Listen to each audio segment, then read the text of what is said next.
দোকান থেকে রসগোল্লা সন্দেশ কত রকমের মিষ্টি খাওয়া হলো, তার সাথে এই রকম কাতলা মাছের পেটি অনেকেই খেয়েছো। কিন্তু এই কাতলা মাছের পেটি কি কখনো বাড়িতে বানিয়ে খাওয়ার ইচ্ছা হয়েছে? আসলে অনেকের মনে একটা ভয় কাজ করে যে দোকানের মতো যদি না হয়, যদি শক্ত হয়, যদি খেতে ভালো না হয়, তখন তো কতগুলো দুধ নষ্ট হয়ে যাবে। না, তার থেকে ভালো দোকান থেকে 10 টাকা পিস কিনে খাবো। অনেকেই মনে সাহস নিয়ে বানাতে গিয়েও ব্যর্থ হয়েছো, তারা আজকে আমার এই ভিডিওতে দেখানোর প্রসেসে করলে অবশ্যই পারফেক্টভাবে বানিয়ে নিতে পারবে। এর জন্য আমি একটা 10 টাকা দামের যে লিকুইড দুধের প্যাকেট হয় সেটা এক প্যাকেট এখানে নিয়েছি। দুধের মধ্যে আমি হাফ চামচ নুন দিয়েছি। এখন দুধটাকে একবার ফুটে ওঠা পর্যন্ত অপেক্ষা করব। ফুটে ওঠার পর আমি একটা স্প্যাচুলা দিয়ে নাড়তে থাকবো। আর গুঁড়ো দুধ আমি এখানে 5 টাকা প্যাকেটের 3 প্যাকেট নিয়েছি, সেটা আমি একসঙ্গে দেবো না, 3 প্যাকেট আমি 3বারে দেবো। যারা গুঁড়ো দুধ দিয়ে বানাতে চাও তারা 3 প্যাকেট গুঁড়ো দুধ নেবে, আর যারা লিকুইড দুধ দিয়ে বানাতে চাও তারা এখানে 2 লিটার লিকুইড দুধকে জাল করে 500 ml করে নেবে। আমি এখানে 1 কাপ চিনি দিয়েছি, আর এখন 1 প্যাকেট গুঁড়ো দুধ দিয়ে দিলাম। এবার দুধটাকে আমি ভালো করে মিশিয়ে নেব। এই 1 প্যাকেট গুঁড়ো দুধ দিয়ে আমি মিশিয়ে নেওয়ার পর আমি আরও 1 প্যাকেট দিয়ে দেব। এইভাবে আমি 3বারে 3 প্যাকেট গুঁড়ো দুধ দিয়ে দেব। আমি এগুলোকে মিশিয়ে নেব ভালো করে। একেবারে সব গুঁড়ো দুধ দিলে কিন্তু দুধটা ভালোভাবে মেশানো হয় না, গোটা গোটা হয়ে থাকে। তাই এভাবে বারবার দিয়ে মিক্স করলে দুধটা ভালোভাবে লিকুইড দুধের সঙ্গে মিশবে। গ্যাসের ফ্লেমটা এই সময় মিডিয়ামে রেখে মিষ্টিটা তৈরি করতে হবে। আমি এইভাবে নেড়েচেড়ে দুধটাকে একদম ঘন করে নেব। লাস্টের যে গুঁড়ো দুধটা আমি এইমাত্র অ্যাড করলাম, এটা কিন্তু একটা প্যাকেটের হাফ প্যাকেট এখানে আমি দিয়েছি, বাকি হাফটা আমি পরে ব্যবহার করব। এখন এখানে আমি আমুলের বাটার নিয়েছি, 1 চামচ দিয়ে দেব। তারপর ভালো করে মিক্স করে নেব। বাটারটা দেওয়ার কারণে টেস্ট অনেক ভালো আসে। এখানে বাটার না থাকলে 1 চামচ ঘি দিয়ে দেবে, কিন্তু তেল দেওয়া যাবে না।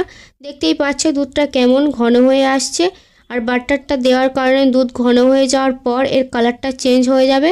আমি এভাবে নাড়তে চাটাকে একদম ঘন করে নেব। দেখতেই পাচ্ছ দুধটা ঘন হয়ে এসেছে, আর এর কালারটাও চেঞ্জ হয়ে গিয়েছে, হালকা হলুদ টাইপের হয়ে গিয়েছে। ঠিক এই পর্যায়ে আমি যে গুঁড়ো দুধের হাফ রেখে দিয়েছিলাম সেটা এখানে দিয়ে দেব, আর ভালোভাবে মিশিয়ে নেব।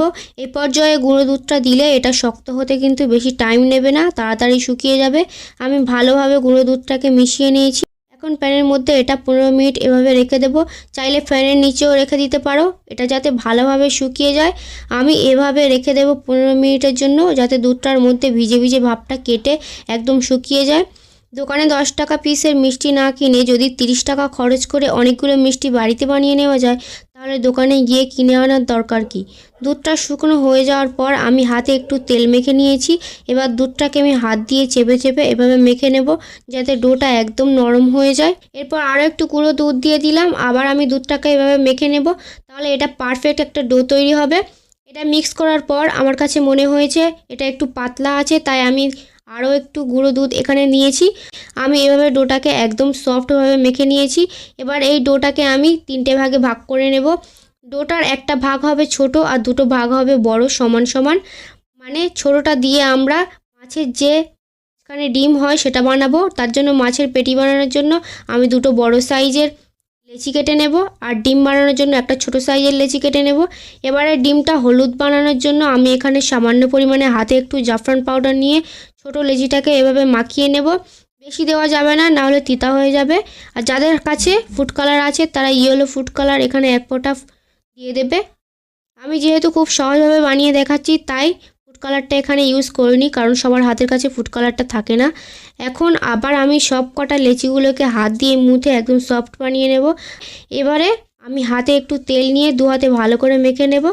তারপরে হলুদ লেচিটাকে আমি হাত দিয়ে এভাবে গোল গোল করে লম্বা করে নেব, ঠিক মাছের ডিমের মতো। এভাবে লম্বা করে নিতে হবে, ছোট বড় রাখা যাবে না, একই শেপের লম্বা করে নিতে হবে, ঠিক এভাবে।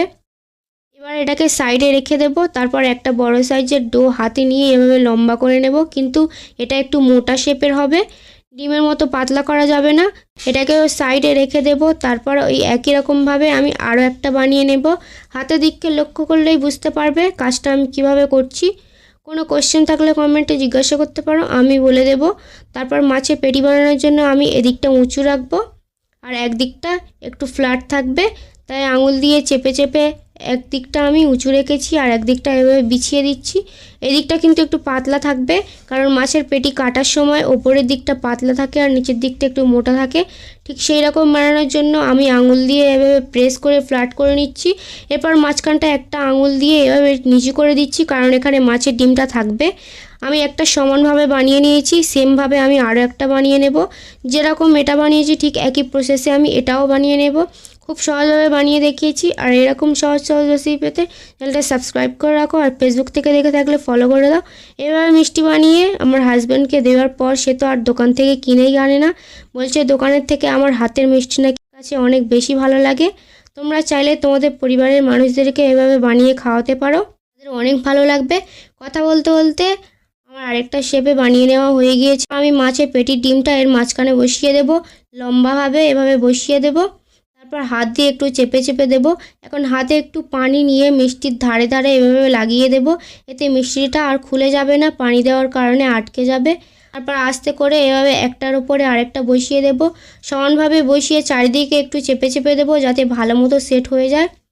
হালকা হাতে এভাবে চেপে দিতে হবে, বেশি জোরে জোরে চাপা যাবে না, কারণ মিষ্টিটা খুবই নরম। তারপরে মিষ্টিটাকে লম্বা করে দাঁড় করিয়ে নেব মিষ্টিটা কাটার জন্য। আর এর যে বাড়তি ডিমটুকু আছে সেটা কেটে দেব।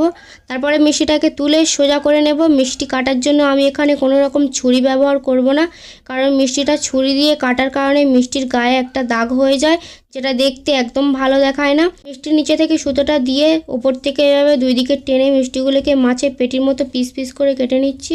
এভাবে কাটলে মিষ্টিগুলো সমানভাবে খুব সহজে কেটে যায়। আমি সবগুলো মিষ্টি এভাবেই কেটে নিচ্ছি। একদম পারফেক্ট মিষ্টি দোকানের মতো টেস্ট চাইলে আমার মতো করে বানিয়ে নিতে পারো। আমার বলা প্রসেসে মিষ্টি বানালে একদম ফেল হবে না, আমার মতো সেম বানাতে পারবে। আমার এখানে মোট 14 পিস মিষ্টি হয়েছে, আর আমার মোট খরচ হয়েছে 30 টাকা। 30 টাকা দিয়ে যদি আমি দোকান থেকে মিষ্টি কিনতাম তাহলে 3 পিস মিষ্টি আমাকে দিত, আর আমি বাড়িতেই 30 টাকা দিয়েই এতগুলো মিষ্টি বানিয়ে ফেললাম। আজকের মিষ্টির রেসিপি তোমাদের কাছে কেমন লাগলো অবশ্যই কমেন্টে জানিও, আর বন্ধুদের সঙ্গে শেয়ার করতে একদম ভুলবে না। আমার চ্যানেলে নতুন হলে চ্যানেলটা সাবস্ক্রাইব করে দাও, আর ফেসবুক থেকে দেখে থাকলে অবশ্যই ফলো করে দাও। এরপর তোমরা কোন ভিডিও দেখতে চাও সেটা কমেন্টে জানাও। দেখা হচ্ছে পরের ভিডিওতে, ততক্ষণে বাই বাই।